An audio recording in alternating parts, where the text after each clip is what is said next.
Hello boys and girls, this is Anders here of course, and welcome to another Battlefield 3 video. Got some nice jet gameplay for you guys here on Wake Island. I got the stealth perk, I also got the rocket pods equipped, and I also got the fire extinguisher. And this is gonna be a mailbox episode, or brevlåda as mailbox is in Swedish. Oh yeah baby. As usual, you can send in your email to the address in the video description, but remember, a lot of people send mails, and I try to pick a few really good ones and a few short ones so I can answer as many as possible but still keep the quality up, so your email might not be picked, and even if it gets picked, it might take 3-4 months before it actually gets into a video, because there's a backlog of very many emails. Is that even correct English? English, motherfucker, do you speak it? First email. Hey, Anders Deal, great videos, thank you very much. I wanted to ask you, what do you think that DICE and BioWare are developing Star Wars 3, Star Wars Battlefront 3? Are you going to try it out and maybe even post videos? P.S. Stay awesome. I will try to stay awesome. I promise. I don't know, to be honest. I mean, if it turns out that they really are developing it, and I think they are because we have kind of seen like teasers and heard a lot of chit chat about it, I think it's pretty awesome. I actually played one of the Star Wars Battlefront games and I enjoyed it. I only played it like single player, I think, with bots or something like that. Don't really remember, but from what I remember, it was a pretty fun game where you basically played as like robots and fucking rebels and all that kind of good stuff. And to be honest, there's no better studio to develop it than DICE. So I mean, to have Star Wars Battlefront 3 developed by DICE should basically mean that it's a smash hit. I mean, like, everybody isn't a big fan of Star Wars though, so it doesn't really matter, I think, if it's developed by DICE or not, because it's not gonna automatically mean that everyone that loves Battlefield is gonna buy it, and it doesn't automatically mean that a ton of people are gonna buy it either.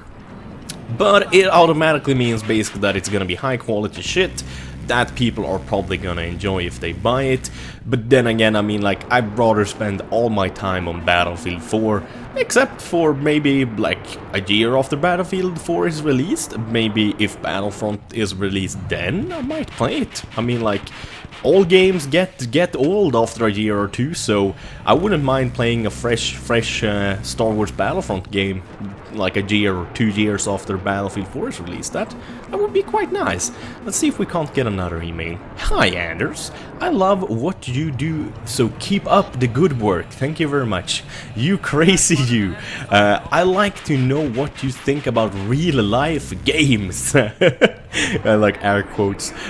Which that I mean with like card games, Texas Hold'em, Poengare, etc. Role-playing games as Risk, Dungeons and Dragons, I guess, D&D, and whatever sällskapsspel and board games, crossword, Sudoku, you know, offline games. I hope you are doing fine. Greetings from Hudiksvall and Göteborg. That's a little bit of Swedish there. Sällskapsspel basically means board games. That's how you would translate it, I guess. You could translate it different too, but anyways. I'm not a big fan, to be honest. I used to play a little bit of Texas Hold'em, but I basically gambled away half a month's wages, and then I was like, fuck this, and I deleted my account and stuff like that, because I just noticed that I do not have a good sense of like card playing when it comes to like playing with money and stuff like that. I just become a crazy dude that like wastes all his money and has to live on noodles for the rest of the month, even though back then I had a good job that paid a lot of money, and yeah, it wasn't good for me. But I do enjoy playing games like Monopole, and also, oh man, what is that called? I never played Risk, I believe. There's something called the Östersundsspelet, basically means the Östersund game. It's kind of like Monopole. But that's about it. I mean, I'm not a big fan of board games, to be honest. I mean, like, if my friends are over, we usually sit down, like, rip out the old Nintendo 64 and play Mario Kart together. So that's usually what we play when we want to be like, basically playing like kind of like good friends just. So I don't know, board games isn't really my thing, like offline games aren't really my thing, simply. So, let's get another email up in here. Hello there, Anders. I think you're awesome Viking guy gamer. I subscribed to you sometimes in my past year. My question is if you could be the boss of any gaming company, i.e. EA, DICE, Activision, what would you choose and why? Isaac, P.S. You are the king of gaming! Hell yes, of course I am! No, thank you very much. I'm not gonna be a total douchebag and be all like cocky and shit. Not too much at least. I am cocky and I'm a douchebag, but I'm trying to not be as much of a douchebag and as much as a cocky bastard. But that's a hard one actually, but I think something definitely like shifts the balance. I would probably go for EA, to be honest, because EA basically owns DICE right now, so being the boss of DICE wouldn't really do much, because I would still have bosses above me in EA and stuff like that. So I would probably want to pick to be the boss of EA, so I can kind of decide exactly what goes on with the Battlefield games and stuff like that, because I think that Battlefield is gonna be the next Call of Duty in sometime either now during Battlefield 4 or during the next Battlefield game after that. It's gonna be beating Call of Duty in sales, and it's gonna be more popular simply because there's more quality, there's more innovation. I mean, sure, it sure as hell has more bugs as well, but that kind of comes with the territory of having an extremely rich and deep game. I mean, you guys know that I hate the bugs that are in Battlefield 3 and some of the functions, but it's a lot more acceptable to have bugs in a game like Battlefield, where you have huge maps, thousands of guns and configurations, tons of vehicles, and like there's so many things that can go wrong in whilst coding it. It's just unbelievable. So I mean, like when when you pay full price for a game, you expect it to work, but it's more acceptable if there's bugs in Battlefield than it is in Call of Duty or in Counter-Strike, because they're not even in the same ballpark when it comes to how complicated they are. And to be the boss of EA would basically mean I would try to like work on EA's reputation, because EA and Activision have horrible reputations. EA is actually well liked here in Sweden because EA actually offers something. You can actually get your money back in Sweden if you're not satisfied because of Swedish laws, and EA also has real Swedish people working the customer service phones. The times I've had to call them because I needed help, I got super good help. They were so friendly. I mean, you have no clue how EA Sweden, how nice they are and how good they treat their customers. I mean, for God's sake, Steam never lets you cancel a pre-order. Origin in Sweden, aka EA, actually lets you do that. If it turns out you maybe didn't want that game, but you wanted to pre-order something else, they won't even ask any questions. They're like, okay, we fixed that for you. They're so nice, you can't even believe it. I mean, I feel sorry for the rest of the world, and especially America, that gets like crappy customer service and get treated badly by EA, because EA is a completely another company in Sweden. I mean, like, they are so nice and treat you with respect, just like any company would that wants your money. So if you ever hear a person on the internet say like, why do you hate EA?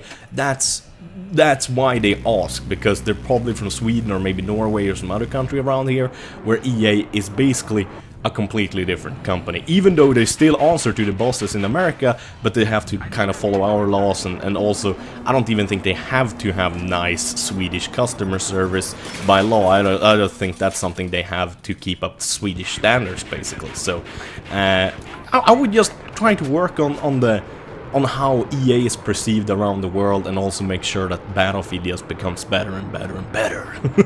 So, let's see if we can't get 1/4. Oh man, that's a long one. Hey Anders, I was just wondering how you got so big on YouTube, and do you have any tips on getting anywhere on YouTube? Me, I'm a 17 and I got about 111 subs. I've been posting for about over a year, and you have about 200,000 subscribers. how do you start a good channel, how do you get your channel name out there. I've even tried to make videos semi-professional. I don't really get much views and such. Well, anyways, nice videos. Can't wait to see the next one, I guess. Thanks for possibly reading this. I'm sorry, I just, due to the dyslexia, I read so badly. Don't forget to get those damn creepers on Minecraft and Battlefield 3, lol. I hope you like my username, lol. Your scratch my butt 1996 times. Oh my god, that's a funny name. I mean, there's two reasons why your channel hasn't made it. Either you're not very good. I mean, that's a possibility. Like, everyone might not be set up for doing videos. You have to have some kind of special personality, so people like you. I don't know what it is people like about me. I guess I'm just freaking weird, and it's kind of how you like to see a train wreck, because it's so interesting to see it crash. I guess that's why people watch my videos, to see me fail a lot.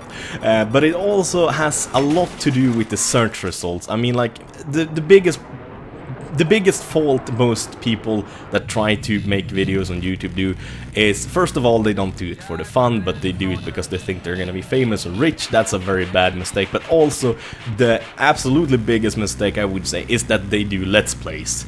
People will not search for Let's Plays on YouTube. I mean, okay, some might do, of course, but most people search for how-to videos like weapons reviews in Battlefield, or how to make a villager spawner in or in Minecraft, and that kind of stuff. You have to do how-to videos and like that kind of stuff, like tutorials, simply because people search for those things, and those things give you search result, new subscribers, new viewers, that kind of good stuff. And that's the only way you get that. If you do Let's Plays, you're never gonna get a big channel. That's simply the way it is, sadly.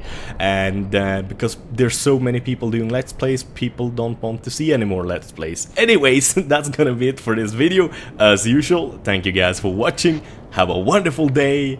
Bye bye.